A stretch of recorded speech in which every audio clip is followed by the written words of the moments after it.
3D Anatomy Masterclass, the humerus upper arm bone. 1. Introduction.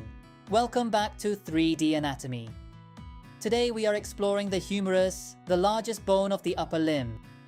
Understanding the humerus is the key to mastering shoulder mechanics and elbow function. By the end of this session, you'll have a clear 3D mental map of its landmarks, attachments, and clinical significance. Let's dive in. 2. The big picture, a bone of two worlds. Here is the right humerus. Visual, 360-degree rotation showing the scapula for context. The highlighted areas represent the articular surfaces, where the bone meets its neighbors. At the top, proximal. The humerus meets the scapula to form the shoulder. At the bottom, distal. It meets the two bones of the forearm, the radius lateral and the ulna medial. 3. The proximal humerus, the shoulder hub. Let's look at the top section from an antero-superior view, the head of the humerus. This smooth green-tinted dome is the humeral head. It fits into the glenoid cavity of the scapula to form the glenohumeral joint, the most mobile joint in the human body. The two tubercles, the bumps. These are high-yield exam points because they are the anchors for the rotator cuff. Greater tubercle, lateral. The larger bump, it provides attachment for the supraspinatus, infraspinatus, and teres minor. Lesser tubercle, anterior. The smaller bump. This is the sole attachment for the subscapularis, which supports the front of the shoulder. The groove and the ridges between these two bumps is the intertubercular groove or bicipital groove. This acts as a canal for the long head of the biceps tendon.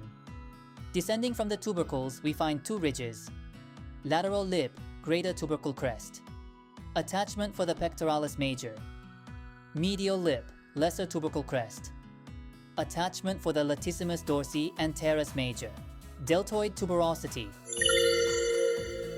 Further down the shaft, this roughened area is the landing spot for the powerful deltoid muscle. 4. The distal humerus, the elbow mechanics. Now, let's shift our focus to the bottom of the bone. This area is often confusing, so pay close attention to the colored surfaces. The joint surfaces, capitulum, pink. This little head on the lateral side connects with the radius. Together, they form the humeroradial joint. Trochlea, blue.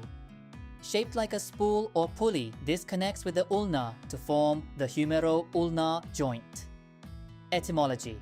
Trochlea comes from the Latin word for pulley, like the pulleys used in gym cable machines. The epicondyles and clinical context. The bony protrusions on the sides are the epicondyles. Lateral epicondyle. Origin of the wrist extensors. Inflammation here is known as tennis elbow. It results from repetitive wrist extension and gripping. Medial epicondyle. Origin of the wrist flexors.